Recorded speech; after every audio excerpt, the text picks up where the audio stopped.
kinig din na lawyers, legislators, para lang klaro yung records, no? There are a few things I rely on. I rely on rules. The Bible is full of rules, and I believe kung ano itanim, yan ang anihin. The Senate, may rules yan. So, minority, majority, sigurado tayong masusunod yung rule. And of course, sometimes we misquote each other or we have misunderstanding, but we find a way na mag-usap-usap. Minsan umiinit ang ulo. I thank Senator Bato for bringing it up. I thank the Senate President for clarifying that he was referring to those commenting outside because wala na po ni isa sa minority ang nagsabing tuta. I think that was comments outside the Senate. And it is fair game for whoever is alluded to. Both ways po, di ba? Pagka may sinabi tungkol sa minority, pero hindi naman kayo nagsabi or hindi dito sa floor or sa media sinabi ng ibang kakampi or supporter, fair game yan. Part ng another rule is the Constitution. So first, let me clarify yung pagiging unparliamentary. You cannot argue with the presiding officer. That is what, thank you very much. That is what is unparliamentary. You cannot argue with the presiding officer. Klaro yon, we all agree on that. But you can ask a question sa Senate President. Then the Senate President has an option to answer it himself or to pass it to the majority leader or whoever is in charge. But in this case, last week, because it was a decision by Senator Soto, our Senate President, hindi lang ng majority, our Senate President, you chose to answer it from there, which is your privilege. So we didn't mean to argue with you. But the procedure would be to either ask someone else to explain it or for the Senate President to go down at dito po mag-argue so that we do not argue with the Senate President. So if there was any form of disrespect, Mr. Senate President, we did not mean that. Pasensya na rin po kayo. But in the same manner, we have to argue our point of view and rules. Kasi dito, ang daming congressman na nabanggit and wala tayong sinasanto dito. So kung may senador na babanggit, so be it. We have to get to the bottom of all of this. We need a national reset. Dapat lumabas lahat ng katotohanan. Nung sinabi kong we all have to repent, totoo yun. We are all sinners, but that doesn't mean na yung most guilty, yung mga guilty, lahat ng involved dito ay hindi dapat ma-expose at dapat parusahan. Ang problema nga, may gumugulo. At kung ikaw ang mastermind, guguluhin mo to. So ang problema namin, Mr. President, is that and I think the Senator Marcoleta, the former chairman, will bring it up, no? Wala pa tayo dun sa state witness, eh. Nandun pa lang tayo sa protection of the witness, sa mga diskayas. Pero lumipat po tayo dito sa Assistant DE. Nagulat po kami kasi nga, hindi binalik sa Senado when he was still chairman. And Majority Leader, just to be concise, I'll read the rule, ha? Sabi dito sa rules sa page 6 of 7, section 6, subparagraph C, a witness cited in contempt may be ordered detained in such a place that may be designated by the committee alone. May word po na alone. Or with the concurrence of the Senate President. And in our discussion, the new chairman admitted that he was not consulted. It was the Senate President. But I myself, I said, siguro pag nasa ganun sitwasyon, kailangan umakto kagad. I mean, the record, Mr. President, will bear me out, di ba? Na sinabi ko naman, di ba, na ayaw nyo magkaroon ng constitutional crisis, nagsalita yung House, nagsalita yung Senate. Ang problema nga po, hindi naman po simpleng request to ng Speaker of the House, eh. Yung mismong witness, siya nasusunod, eh. Sinabi niya dun sa House, eh, wag nyo na ako ibalik sa Senate, hindi siya binalik. So yes, initially, the issue was not where. The issue is not where to detain him. The issue is who has authority and ano ang rules natin. Ang rules natin yung committee. Ang committee hindi lang yung chairman. But at the last minute, napag-usapan natin dito at hawak ko po ang ating minutes or yung galing ba to sa journal? Transcript, no? Meron pong TSN po to. nag-motion ang plenary po mas mataas sa committee. So paano po nangyari na si Assistant DE sa simpleng request niya, hindi naman nag-meeting yung committee. Ako as minority leader, automatic, hindi naman ako nakonsulta. So ang problema namin sa minority is not really where he is detained. Ang problema namin, can we rely on the rules? Because ang tamang procedure doon, kung hindi natin pinagbotohan to sa floor, is that either the chairman decides and we all give our concurrence sa chairman, or he informs us, may letter, anong tingin nyo? Then of course, masusunod naman yung majority, minority naman kami. Pero hindi na naman ganun nangyari. Tapos maririnig namin, mababasa na lang namin sa dyaryo or sa internet, or maririnig namin ngayon sa majority leader, na yun ang naging desisyon. Hindi pwedeng magdesisyon ang plenary, tapos mababaliktad na lang ito. So the issue is not just Bryce. The issue is also the rules of the Senate. Ganun din po I don't know who wants to answer this. Ano ba ang rule natin pagdating sa CCTV? So, I put this on record. I will put it on record. Hanga ako kay Senator Lacson mag-imbestiga. And I support him to go all the way. But hindi ba kung meron tayong sinususpetsa dito, you make a request for the CCTV. And then, you have a conclusion. Kasi kung hindi, lahat na lang tayo titingin sa CCTV tapos sasabihin natin dito, may nakita akong ganito, pumunta sa media. May nakita ko, pumunta sa ganito. Di ba? So, yes, the government is under attack and that's legitimate. The Gen Zs are rising up. That's legitimate. They should. But we should not attack ourselves. Kung meron guilty sa atin dito, i-expose natin tapos sa Ethics Committee. Huwag natin pigilan ng witness. Kung gusto ituro ni Bryce, kung siyam kami sa minor, ituro niya. Pero sundin natin yung rules, no? So before I let go of the floor, I think Senator Marcoleta on the same topic wants to say some things. But whether he will say it or not, Mr. President, no? I don't know the pleasure of the body sa plenary. At mas marami naman kayo So kung gusto nyo dito sa Senate, okay. And I think Senator Estrada also found out that both in the PNP custodial and in the Pasay City, walang taga-usaha. Tama ba yun? Sa custodial, hindi totoo na it was under the custody of USAA kasi walang taga-USAA ang nandun. So we do not know what transpired during that time. Kasi pagka under contempt, hindi punishment yun Binibigyan mo ng oras yung witness pag isip-isipan kung magsasabi ng totoo hindi. But if we allow people to come in and talk to him, hindi mo na alam kung sino nag-guide sa witness na yon. Ang pwede lang yung abogado niya, maybe his family, di ba? So I think this is legitimate without pointing fingers to anyone. I don't know what the Discayas will say. I don't know what Bryce Hernandez will say. Let them say everything they want to say. As Senator Ping naman said, may resibo. Pero katulad kay Joel Villanueva, peke yung resibo, ghost yung resibo Hindi pala screenshot yun Pinicturan pala ang cellphone. Ang screenshot, cellphone, sinave mo yung screen. Eto, cellphone, kinunan. O, sabihin mo na, sige, let's not on technicalities. Tapos tignan mo yung laman. Yung laman, member daw siya ng CA, hindi siya member ng CA doon. At tapos na. Kay Senator Jinggoy, naka-Amerikana. Minsan na nga lang mag-Amerikana yung tao nung birthday niya. Pero ang picture sinabi, birthday niya, hindi naman. So, yes, may resibo. Pero may peking resibo But we will address that at the right forum, Mr. President. But, again, we have to follow the rules. Sabi ng Supreme Court sa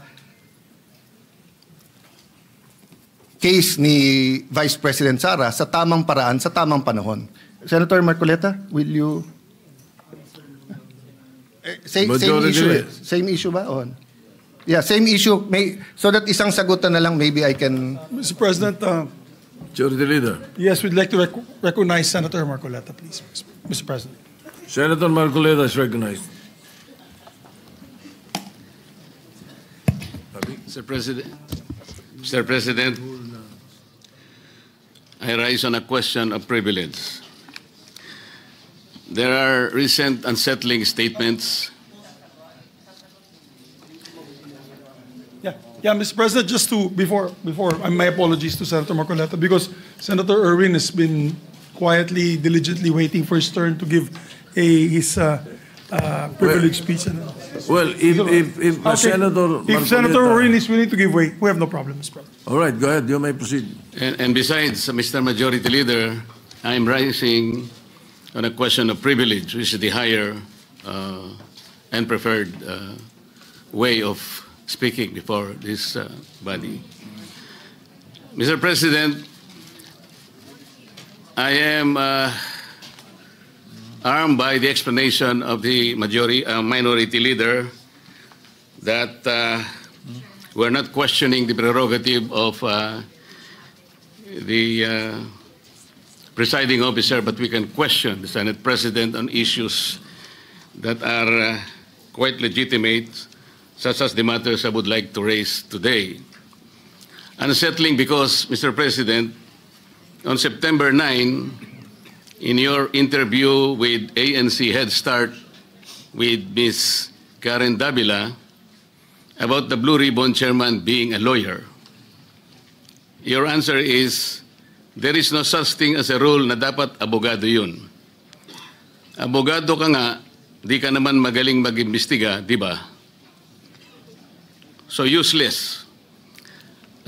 Mr. President, I'd like to put on record, there was no inclination from this representation na meron man lang kaming sinabi na ang chairman ay dapat, chairman ng Blue Ribbon Committee ay dapat abogado. Wala po kaming kahit na shadow ng inclination. Any reference to that matter, wala po kaming sinasabi. Ngayon po, yung sinasabing abogado ka nga, di ka naman magaling mag-imbestiga, hindi ko po alam kung sino po yung tinutukoy ninyo, sapagkat narinig din po kayo sa inyong mga interviews. Sinabi niyo po, Mr. President, na maraming dissatisfied sa direction na tinahak po ng aking investigasyon nung ako pa po ay chairman ng Blue Ribbon Committee. Hindi ko po alam kung sino po yung dissatisfied sa mga members natin. Wala naman pong perpekto, Mr. President, pero sa akin pong pananaw ay ginawa ko po yung aking makakaya. Kung meron man po akong pagkukulang, ay humihingi po ako ng tawad sa aking mga kasamahan sa Blue Ribbon Committee. Ngunit hindi ko po sinadya na ilihis sa direksyon ng tamang pag-iimbestiga ang ating Blue Ribbon Committee. Noong September 10 po, 2025, ang programa pong Sa Totoo Lang, sa 1PH, nandun po yata si Job Francisco, Chicky Berhel, Cheryl Cosim. Ang sabi po ninyo, with reference to the affidavit of the Discayas, may suspetsa kami na inedit yung affidavit. Mr. President, ito po ay indirect affront to the integrity of this representation. Yung lamang pong pagsuspetsahan niyo na inedit yung affidavit, paano kayo nagsuspetsa? Ano po ang ginamit ninyong batayan at pagsususpetsahan ninyo na maring inedit yung affidavit? Ako po bilang chairman ng Blue Ribbon Committee, nagpakaingat-ingat po ako nung sila po ay sa pamamagitan ng kanilang mga taga-lapit, ay minabuti ko pong hingin sa kanila. Sumulat sila sa akin para malaman ko kung talagang meron silang kagustuhang magpahayag ng kanilang saloobin tungkol sa dinidinig natin sa Blue Ribbon. At gusto kong masatisfy ang sarili ko, Mr. President, kung totoo nga at kung bakit nila gagawin. So nakareceive po ako ng sulat sa kanila, handwritten. At nung malaman ko po na talagang galing sa kanila ang pagpapahayag na voluntaryo, sinabi ko, sige, gawin ninyo. At kinakailangan, bago nyo ibigay sa akin, notaryado na yon. At yun pong affidavit na yon, o subscribe sworn statement, Mr. President, ay naibigay sa akin, araw na po, maggagabi na po ng araw ng linggo, in a sealed envelope. At kung sinasabi po ninyo na ang SOP ay dapat na ibigay sa mga miyembro ng ating Blue Ribbon, wala na pong pagkakataon sapagkat sa umaga po alas 9 ay magsisimula na po ang Blue Ribbon Committee. Noong September 14 po sa Twitter ninyo, meron po kayong binanggit at ito po ang nakasulat. Very devious. Wala pang hearing ang Blue Ribbon ni Ping Lacson. Gusto ng ilang magpalitan agad. What are they so afraid of? Bakit minamadali WPP agad ito? Ano bang nangyari? Malalaman natin sa Blue Ribbon kay Senator Lacson, meron siyang investigasyon ginagawa tungkol dyan. Ano po ba yung pinanggalingan ng mga salitang yun, Mr. President? Sino po yung natatakot? Sino po yung nagmamadali? Kung ang inyo pong tinutukoy ay yung aking sulat para irekomenda na mag-apply sa Witness Protection Program ang mag-asawang Diskaya, yun po inaayon sa batas, Mr. President. Ito po ay naayon sa Section 4, Republic Act 6981. Ito po yung Witness Protection Act.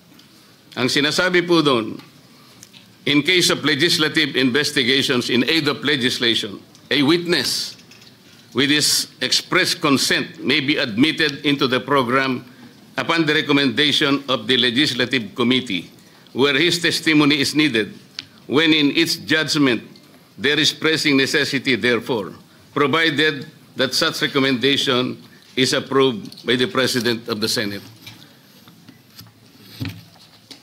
Ang committee po ay nagpasya, Mr. President, kasi hiniling po nung Diskaya sa kanilang sworn statement na meron tangka sa kanilang buhay, sa kanilang seguridad, ang kanilang pamilya at kanilang mga anak.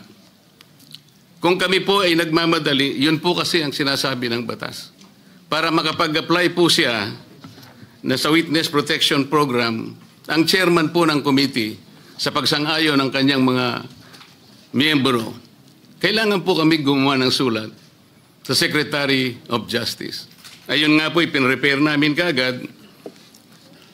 Hindi nga lamang po napirmahan ng pumalit na Senate President sapagkat nagpaliwanag siya, nalaman pala niya na meron palang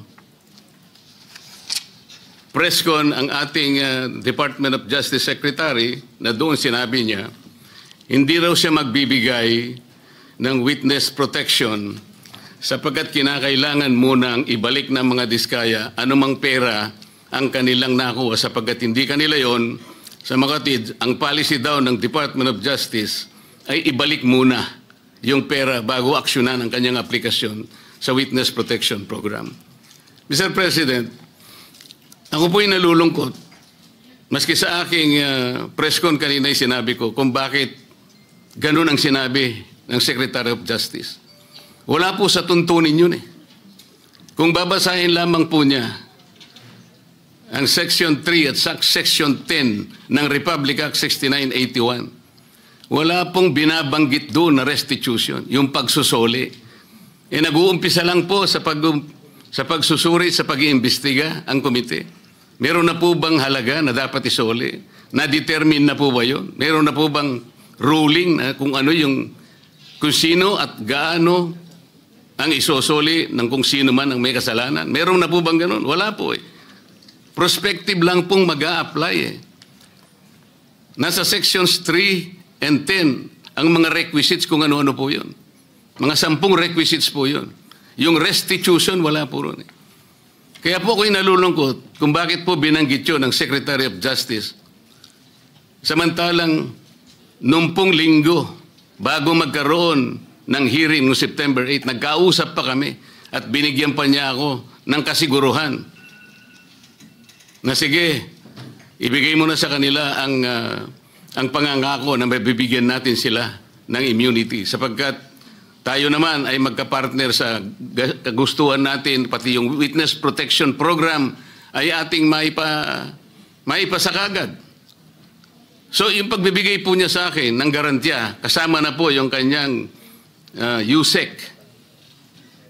Yun ang nagbigay sa akin ng lakas na loob. Kaya ako'y sumulat kagad. Hindi ko alam na babaligtarin ako ng Department of Justice. Ngayon po, Mr. President, yun po ang ginamit ninyong dahilan kung bakit hindi nyo pinirmahan. Sana man lang po ay napakarami naman ninyong mga abogado sa inyong opisina rin. Binasa nyo sana yung batas. Kung yung restitution po ay isa sa requisite para ang isang tao ay makapag-apply man lang. Yun po kasi yung prinsipyo ng batas eh. Bago siya gumawa ng isang marahas na kapasyahan, alam niyang mag-aalanganin ang buhay niya. Magsasabi siya, nung inaakala niyang maaring makapaglagay sa panganib ng kanyang buhay, kailangan nga bigyan natin din siya ng protection. Yun po yung batas eh. Hindi ko nga po alam kung bakit sasabihin ninyo, bakit may pagmamadali? Dito pa nga po sa sinabi ninyo noong September 13, Mr. President. Ang reading ko, sabi po niyo, camouflage lang yun eh. To put me and the leadership of the Senate under the gun. Kunwari, merong naiinis sila. Kung bakit hindi ko pinirmang sulat sa DOJ. Baka may commitment sila to someone, to some people. Is there a commitment somewhere? Baka merong nakiusap na pwede silang ipasok sa Witness Protection Program. Lahat po ng ganitong mga pagsususpetsa is a direct affront to the integrity of this representation, Mr. President. As a member of the Senate, bakit po kinakailangan magkaroon tayo ng ganitong pahayag sa publiko na walang basihan ni katitingman? Ito po yung nakakalungkot. Noong September 10, sa bilyonaryo interview with Ms. Corina Sanchez, ang tanong po ni Ms. Corina, Bryce Hernandez natatakot daw po siyang bumalik sa Senado. May basihan po ba ang kanyang pangamba? Yun po yung tanong niya sa ating Senate President. Ang sagot po ng ating Senate President, sabi niya sa House. Makatwid, parang kinonfirm niya. Ang nangyari, yung mga congressmen nag-request na kung pwede daw, huwag ibalik sa Senate dahil meron daw siyang binabanggit na mga senador. So ang ginawa naman ng mga congressmen, nakiusap kay Speaker, si Speaker tinanong sa akin, dahil ang sinasabi raw kung pwede mo nang i-retain. Sabi ko, hindi pwede dahil sa legal custody namin yan eh. Dahil merong contempt dyan sa Senado. Nakikiusap sila kung pwede na wag sa Senate mismo, hindi naman i-retain sa House. Ang umandar sa akin, siyempre, yung tinatawag na parliamentary courtesy. Kasi meron silang nakakontempt doon, yung si Mendoza, gusto rin naman namin kunin yun. Alam ko later, iimbitahan namin yun. So ang nangyayari po, Mr. President, kaya ba dinidiscredit, kaya ba pinagsususpetsahan yung Diskaya, sworn affidavit, sapagkat may binanggit siyang 17 congressmen? Yun po ba ang dahilan? Bakit naman po nung siya, yung Hernandez ay nag-testify sa House, bakit kagyat nating pinakinggan naman ang kanyang katwiran? Dahil may binanggit naman siya, di umano, na may kasalanan na dalawang kasama natin dito. At saka siya nagsabi na, huwag niyo na akong ibalik doon, sapagkat manganganib ang buhay ko. Ang maliwanag po dito, pagka ang nagsasalita si Bryce Hernandez, parang merong kagad pagpapatibay. Parang pinaniwalaan na natin na maaaring manganganib ang buhay niya sapagkat meron siyang binanggit na dalawang kasama natin. Paano yung buhay ng Diskaya na inimbitahan nila doon? Na binigyan na, bigla na lang nating, wala man lang tayong aksyon. Samantalang 17 congressmen ang binanggit niya. Hindi niyo ba naisip, manganganib din ang buhay niya? Pero walang nagsalita dito sa atin. Yun po yung aking nakikita eh. Huwag po tayo mag-aaway-away. Ang ating pong hinahanap ay katotohanan lang. Pero kung ganito po ang gagawin natin, manggagaling po sa ating Senate President, magpapalipad po kayo ng salita na kami po ay wala namang kinalaman. Lalong-lalo na po ang representasyong ito. Kahit minsan wala po akong sinabihan na mas magaling po ako. Wala po akong sinabing ganun. Ang sinabi ko lang, ang pagkakaiba po ng investigasyon ng Senate Blue Ribbon Committee is in aid of legislation. Kung ang direksyon ko pong yon ay mali para sa inyo, nasa sa inyo na po yun.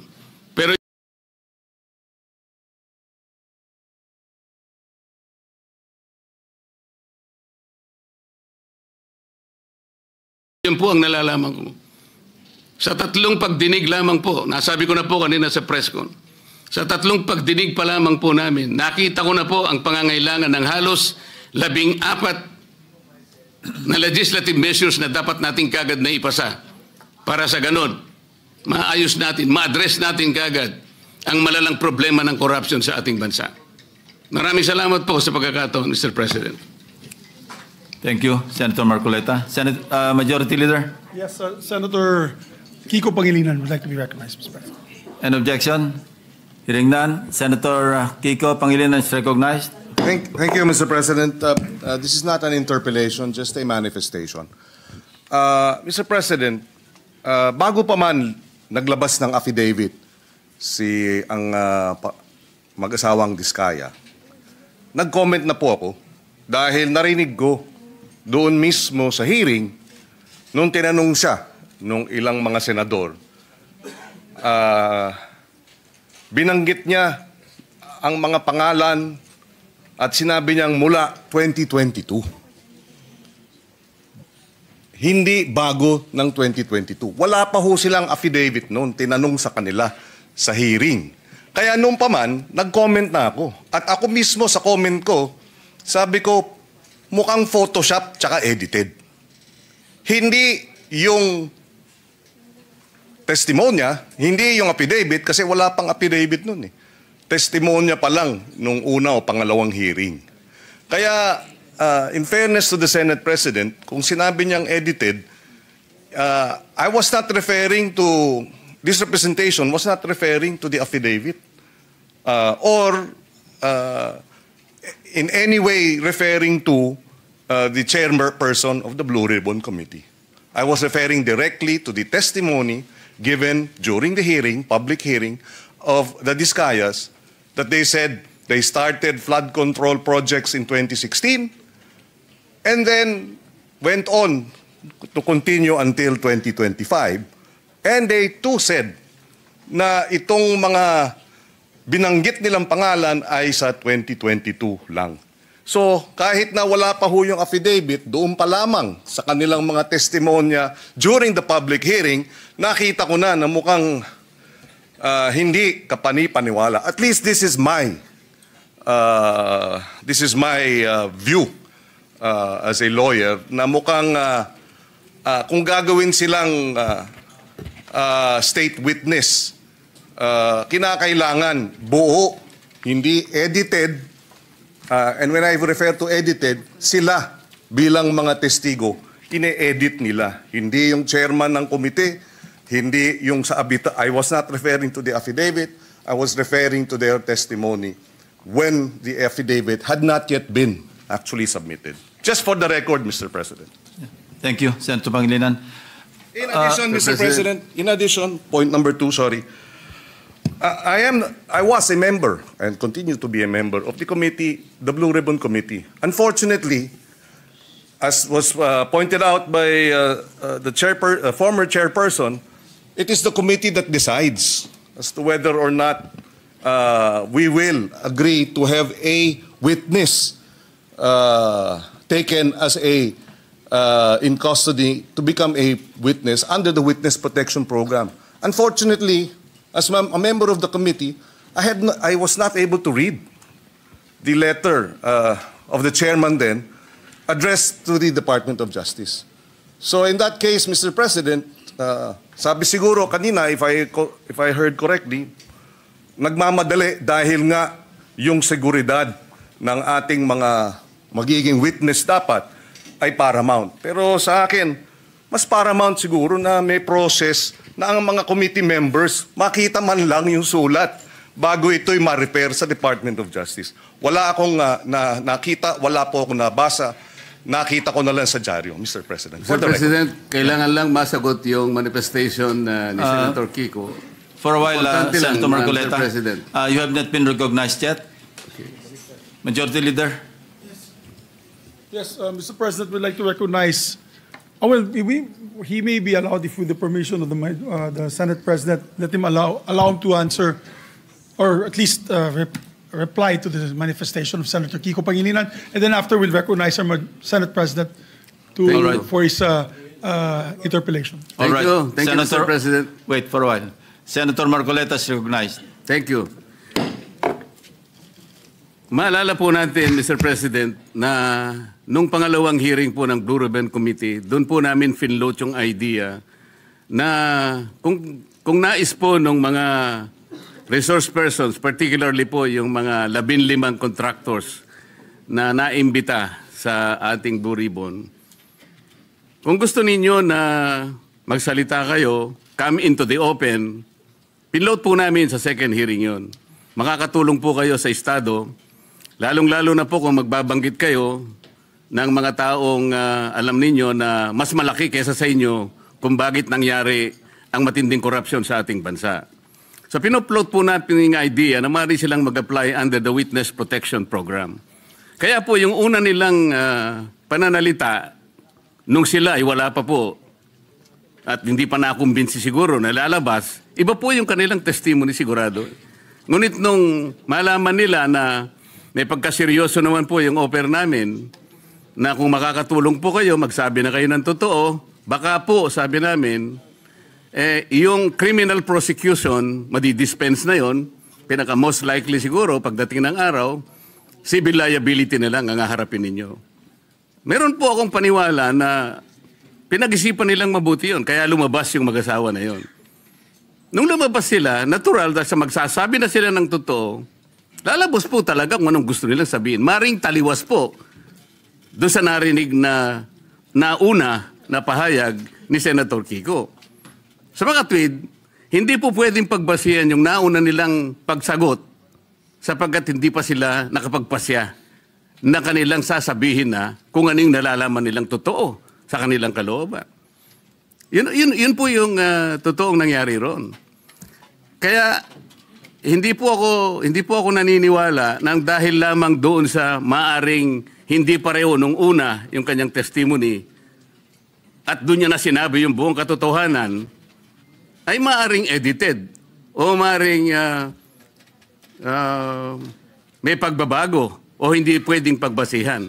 Sa aking palagay po, ang pinag-uusapan natin, ano man yung kanilang sinumite, wala pong karapatan ang sino man sa atin na husgahan yun eh. Yun po yung kanilang nalalaman eh. Pagdating po ng araw, ang korte na po ang gagamit doon. Kung sakasakaling matapos po yung investigasyon na ito, nagkaroon po ng committee report at sinumiti po at ang rekomendasyon po ay ipagsakda lahat ang mga tao may kinalaman dito. Yun pong mga ganong klaseng dokumento ay pupunta rin sa korte eh. And in the final analysis, only the court can determine yung veracity o yung kawalang katwiran, kung meron man, ng mga naunang pahayag. Yun po yung gusto naming mapansin, Mr. President. Salamat po. Thank you, Senator Marcoleta. The Senate President is recognized. Thank you, Mr. President. Thank you, Mr. President. Well, I decided to go down from the rostrum so that I can either answer or debate with any or with any interpellations from our colleagues. No? But let me just try to explain some of the points that were raised that, to me, and that is my opinion, inaccurate yung mga intindi or inaccurate yung perception in these interviews that the media has been conducting with me. Ang totoo nga yan, dami ko pa nga iniiwasan na interview eh. Kukunti pa nga yun eh. Pero whenever I am asked, I come out with my opinion. You don't like my opinion, but you have to respect it. In much the same way as I respect your opinion, whatever it is. No, but when it comes to the issue of legal, there are rules to follow. So let me start with what the minority leader said as far as the Blue Ribbon Committee is concerned and the order. Malinaw sa rules natin eh. A witness cited in contempt may be ordered by detained in such a place as may be designated by the committee alone or andun yung ore. or with the concurrence of the Senate President by either A, one detention order. So it's the Senate President has the power to do that. Ngayon,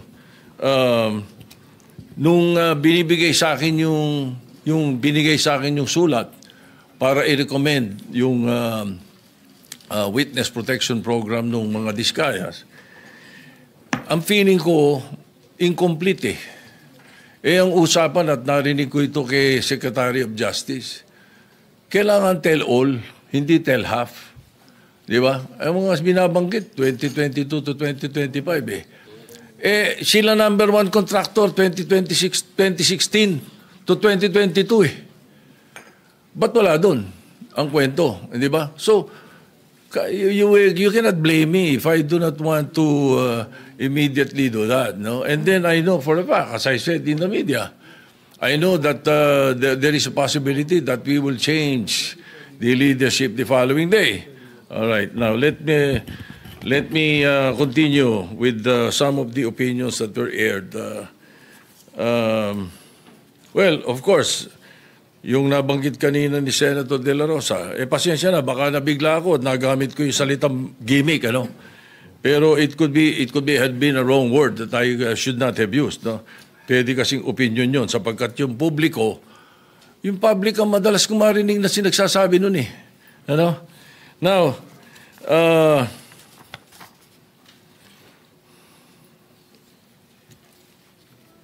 as far as I'm concerned, there's nothing illegal or out of the rules that we have done. My opinion, as aired, kung hindi nyo nagustuhan, pagpasensya nyo ako. Kung hindi nyo nagustuhan yung mga sinabi ko, na opinion ko. Pero I never mentioned names. When I said, baka na-edit, tama yung sinabi ni Senator Pangilinan. Iba yung thinking eh. Bakit iisipin nyo kagad na pinapa-edit ko yung affidavit? Hindi ba? Hindi eh. So, and when I say those things, you should not feel alluded to. Wala naman akong binanggit na pangalan eh. Di ba? And then yung tinatanong, binanggit yung tungkol sa the Blue Ribbon being a lawyer, does not have anything to do with Senator Marcoleta. It was a question by the public. It was a question even by Secretary Claire Castro or Attorney Claire Castro. The question was, di ba kailangan abogado yun? So that was asked of me. And I said, no. Nothing in the rules says so. Wala naman talaga eh. As a matter of fact, we elected Sani Alvarez as Blue Ribbon Chairman for 2 years. And he is not a lawyer. Binagdebatihan na namin nila Neptali Gonzales yan, saka nila Ernie Maceda yan, matagal na. Ano? No. He's never a lawyer. Sani Alvarez was not a lawyer. Oh, we even debated about it. No, I am very sure, 100%. Oh. Anyway, so again, no? Wala akong binabanggit na gano'n. You should not feel alluded to when I say na among kasi, at tinatanong nila, hindi naman daw abogado Senator Lacson. Magaling na investigador eh. Di ba? Talo niya ng karaniwang abogado. Hindi ko sinabi, si Senator Marcoleta, abogado na yun o sino pang abogado. I never mentioned any name. I was saying, napakadaming abogado sa Pilipinas, libo-libo. So a lawyer who was not well-versed in investigation, mas gusto ko na yung investigador. That was my point. Ano ba? Why will you feel alluded to, Mr. President, if I did not mention your name? Di ba? Now,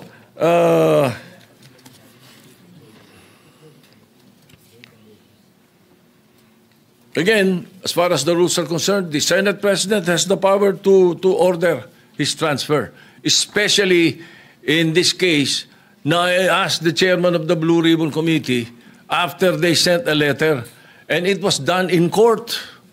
It was done in the RTC 112 this morning. That was where the letter was transmitted to Attorney Valentina of the Senate Legal, who was representing the Senate in the hearing of the writ of amparo. Yun ang istorya nun. So the request was go back to the Senate. Ay sabi ko maganda. if that is your request, because that is precisely what the members of the minority wanted. Hindi ba? So no question. O ba't may question ngayon? Nalilipat natin, binalik natin sa Senate custody. Ano? And then also, to be fair to the OSAHA,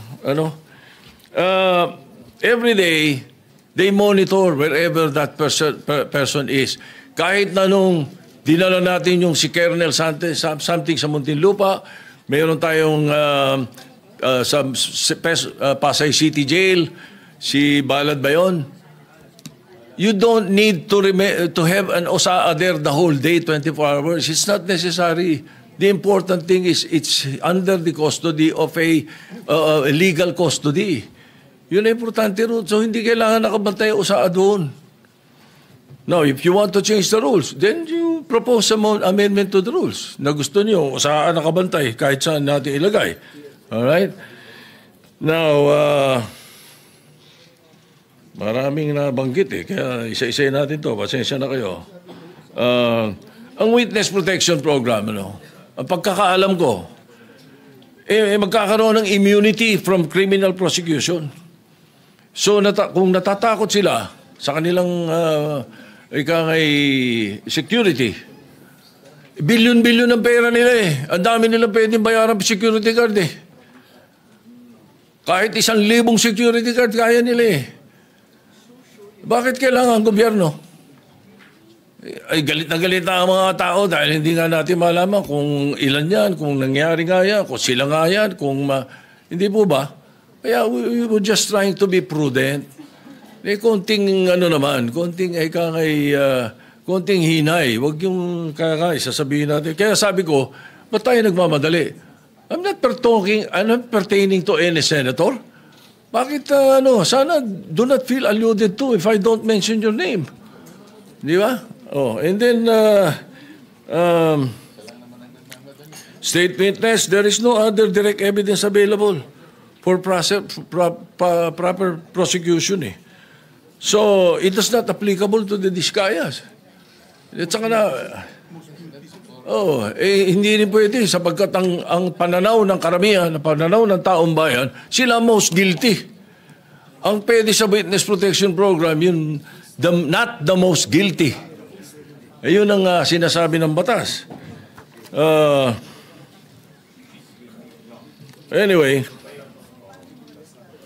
as I said, the Senate President has the power to order the transfer. And if I have used a word that does not conform to your palate, then pagpasensyahan nyo. Pag ganun, pagkat karamihan ng binanggit ko, opinion ko. Kung ako ini-interview ng media, I always, as far as I'm concerned, tell the truth. Pag ang media kausap mo taong bayan Ganun yun. Kaya iniiwasan ko na hindi ako magsabi ng totoo. Kung opinion ko hiningi, binibigay ko opinion ko, hindi ko tinatago. So if you don't like my opinion, I'm sorry, Mr. President. But that's how it is. Thank you. Yeah, Mr. President. What is the pleasure of the Minority Leader? Yeah, Mr. President, because I mentioned some of that, may I be allowed to interject? And then, of course, it is the pleasure of the Senate President if he wants to answer again. The Minority Leader is recognized. Thank you, Mr. President. Unang-una, Mr. President, sa rule, verba lehis. Kapag ka very clear, plain interpretation, clear po yun. You do not interpret. Ang sinabi po sa Rule 6, a witness in contempt may be ordered detained in such a place may be designated by the committee alone. Alone. Ibig sabihin po, yung committee lang. Ano yung with? Kasama. With concurrence of the Senate President. Hindi nakalagay or the Senate President. So you ask all the lawyers here, they will tell you, ang ibig sabihin nito, pwedeng kumuha ng concurrence or pwedeng hindi. Yun yung or. Hindi po to committee or the Senate President. That's why if you go to the last paragraph, the order may be lifted by the chairman with the concurrence of the Senate President. The Senate President cannot lift ang nakalagay doon with the concurrence. Hindi rin pwedeng yung committee. So na-violate po rules natin because it was not the committee alone. As I said, personally, I don't take it against the Senate President nung unang araw na pag-upo niya. Kasi unang-una po, kakapalit lang ng Senate President. Pangalawa, tumawag yung Speaker, nagkaroon ng debate. Having said that, it is very clear in the rules and in the Constitution, meron Supreme Court cases yan, that the plenary is supreme. Even the Senate President said, di ba, primus inter pares, he's just the first among equals. Equal tayo lahat. But of course, he represents the Senate. So when the plenary decided to put him in Pasay City Jail, ang makakalift po niyan, hindi po yung committee, hindi po yung Senate President, it's the plenary. So we violated our rules. That's why we stood up to correct. Okay, let me go now to the Witness Protection Program. Let me first mention, I love the humility of the Senate President in the sense na sinabi niyang opinion niya yon, and of course the Constitution guarantees him his opinion. But let us remember, Senator Tito Soto before Monday gave the opinion of a senator. But after Monday, he's giving the opinion of the Senate President. There's a thin line between the opinion of the Senate President for the Senate and the opinion of Senator Tito Soto. Both are valid. He always studies. He always knows what he's talking about. But magkaiba po yun eh. Magkaiba yung dinidebate ko siya sa opinion niya at yung opinion ng Senate President bilang Pangulo ng Senado. So for example po, Mr. President, and let me address then Senator Kiko, although in a sense it's none of my business because he was manifesting that in the Blue Ribbon Committee. Iba po ang Witness Protection Program, Section 3, Admission in the Program. Iba po yung Section 10, State Witness. Iba po yung Section 17, Discharge of a State Witness. Yung pong sinasabing he does not appear to be the most guilty, yan po ay tatanggapin natin pag state witness na wala po tayo doon. Nandun pa lang tayo sa Section 3 protection. So let me make that clear. Kasi po ang nasabi ng Senate President, paano yun yung perception ng tao, most guilty sila? First of all, I don't agree. Kaya nga nagrarally, alam ng tao may mastermind sa likod nila.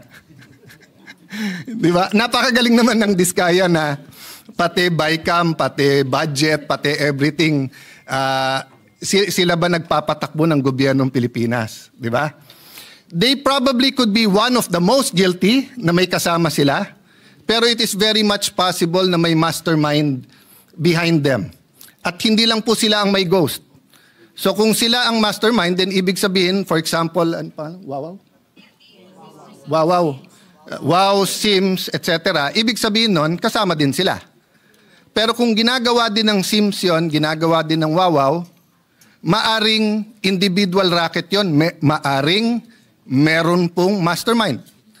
Maaring nasa DPWH yung mastermind. Maaring nandito sa Senado, maaring nasa Kongreso. Maaring napakataas ng posisyon. Hindi ko po alam. But assuming for the sake of argument, perception ng tao. Ang perception po is not reality. Trabaho natin to find reality para mabago yung perception. So papakawalan po natin ang possible witness kasi tingin ng tao siya ang most guilty.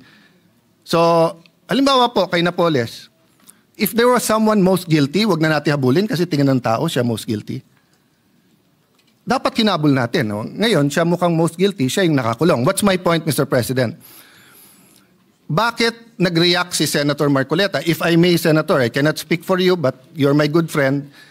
Mr. Senate President, siya lang naman ang mamadali kaya siya tinamaan.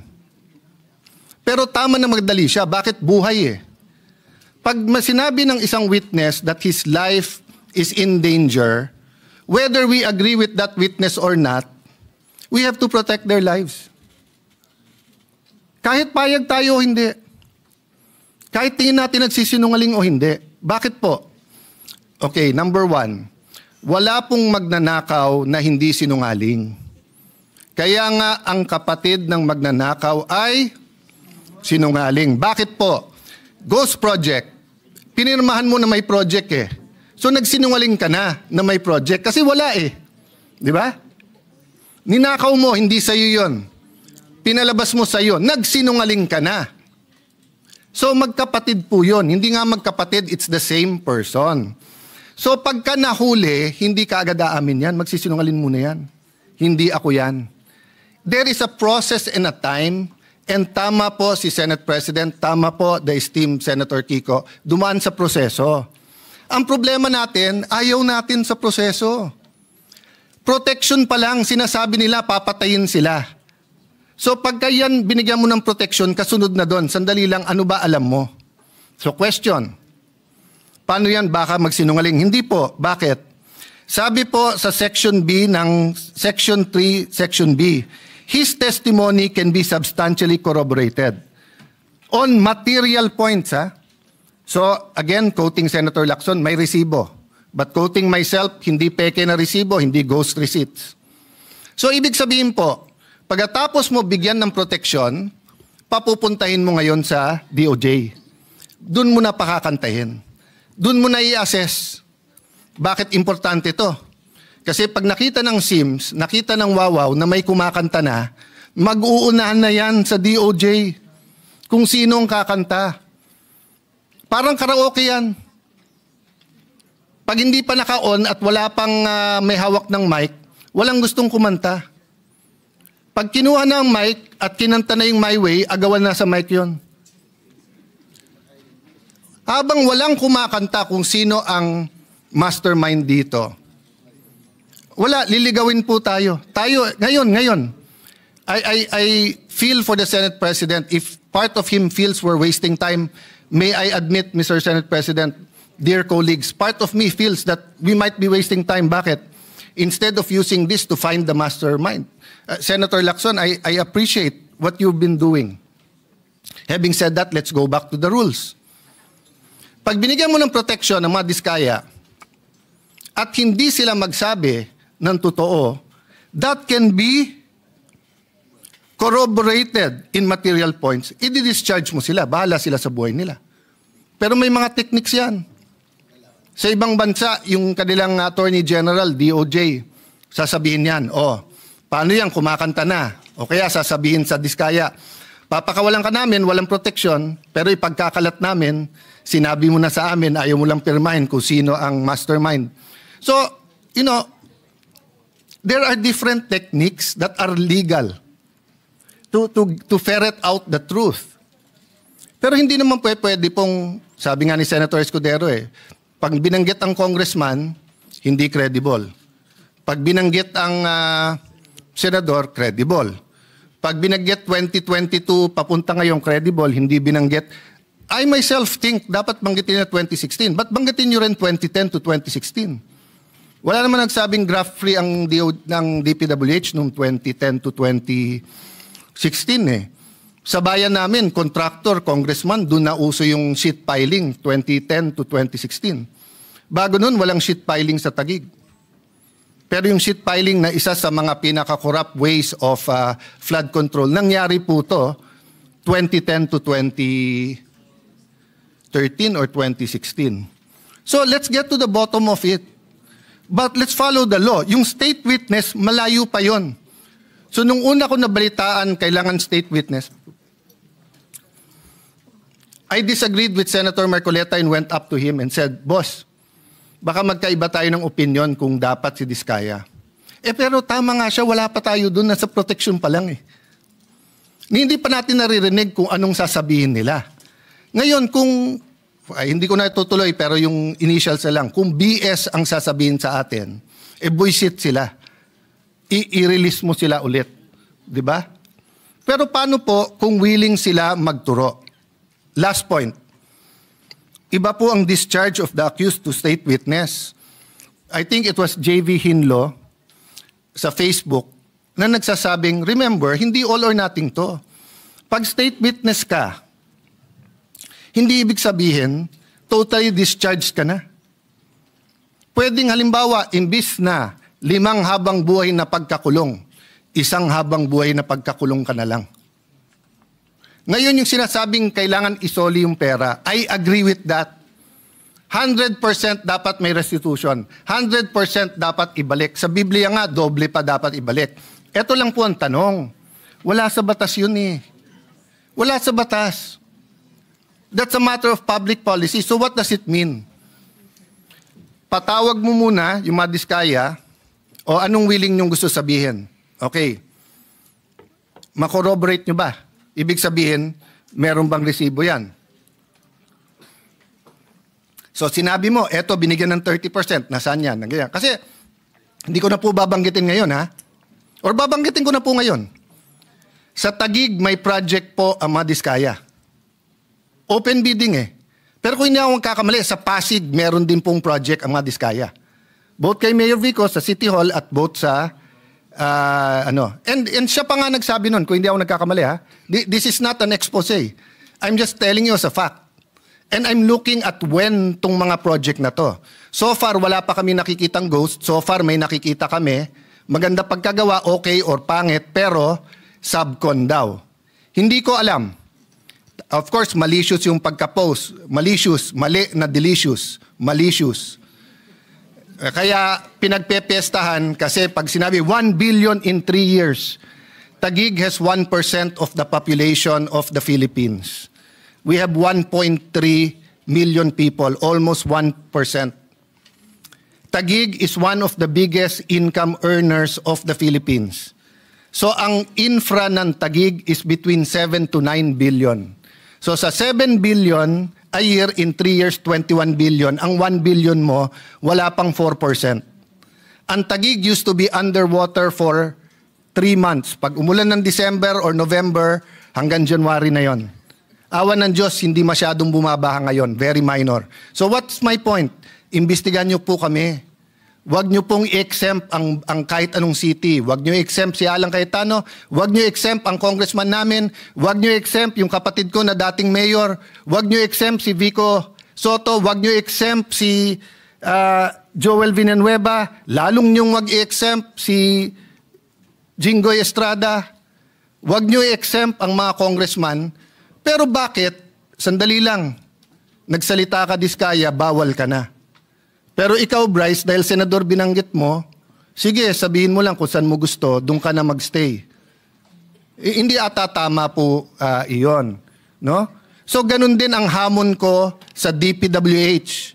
Para kumang kapatid, yung bagong sekretary, hinahamon ko siya na saan na ang listahan ng lahat ng projects, ang lahat ng 15, para isang posting na lang tayo. Hindi yung parang nachismis ka na magse-Senate President ka, biglang may lalabas na listahan. O nachichismis si Lito, nakikipag-usap sa akin, baka may lumabas na listahan sa'yo. Pinag-uusapan namin yung paborito kong Maha Blanca ba tawag doon? Na dinadala niya, tibok-tibok pala, tibok-tibok. So Mr. President, I understand the stress.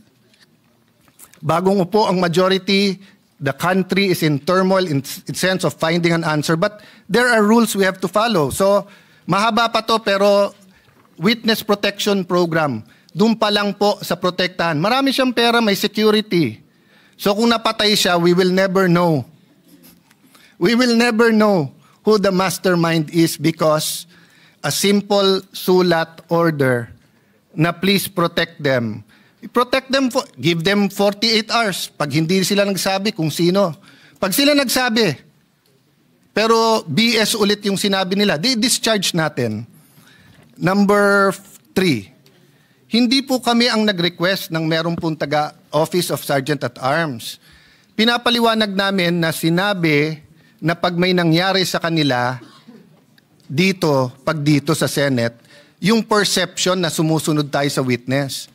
Ang majority ang sumagot ng may legal at may actual or physical custody pero parating under OSAA yan at yung OSAA masusunod. Hinahanap ko yung transcript kung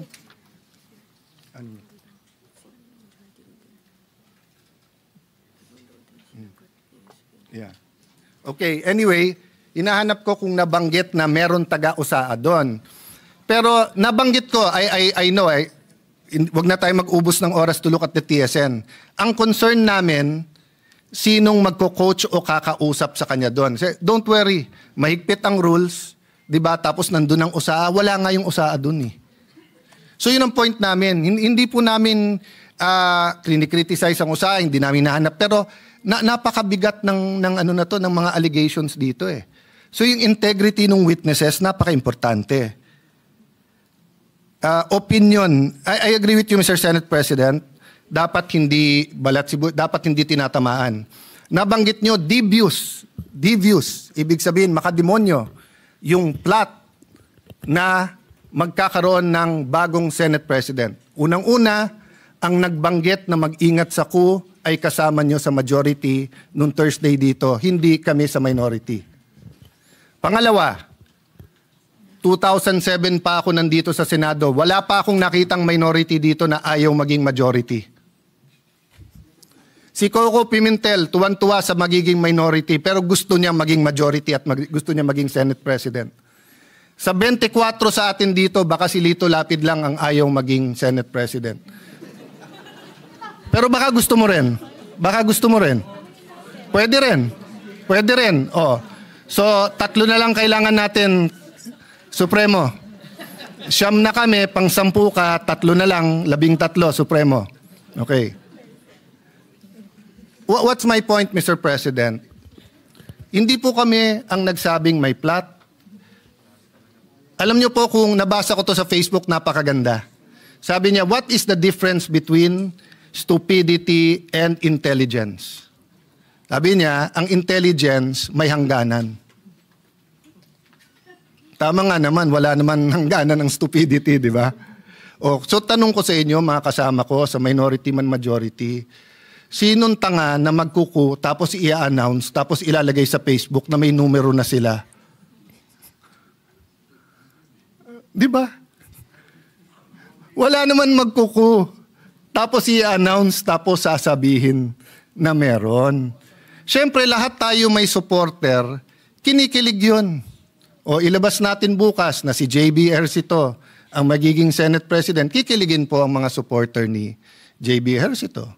Ilagay po natin na si Jinggoy Estrada, kikiligin supporter niya, magagalit naman yung galit sa kanya. So, we respect the majority and your prerogatives, Mr. President, di ba? Wala akong kinausap na senador over the weekend. In fact, nahiya ako sa minority because ang paalam ko sa kanila, minority leader. Di ba? But I can tell you straight in everyone's faces with all humility, dahil alam nyo to, you offered me the Senate presidency in 2016. Pero ang kasama doon ay magiging Secretary ay Justice Committee si Leila de Lima na alam kong ang tanging pakay ay tanggalin si Duterte plus other committees that I did not agree with. That was the cost. Hindi ko kayang bayaran yung cost na yon.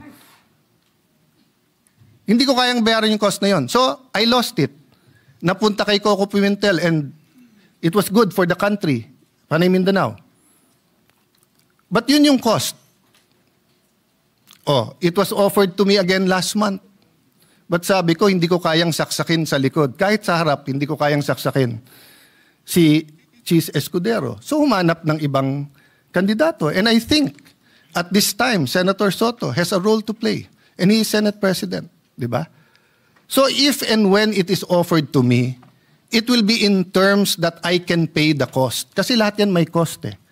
Ang hirap maging independent po ngayon. Bawat galaw natin, ituloy natin yung hearing, may galit kasi may independent commission na. Huwag natin ituloy ang hearing, parang may pinagtatakpan tayo. That's why I'm glad that the Senator Lacson said, tuloy yung hearing. Let's focus, may mastermind dito. Yung mastermind ang kailangan mabunyag. Bakit? Kasi kung hindi uulitin. Pangalawa po, may kultura, naging madali sa mastermind kasi kultura nating corruption. Sa maraming paraan. So, Mr. President, I beg to disagree that hindi nasunod ang rules. But we're starting out.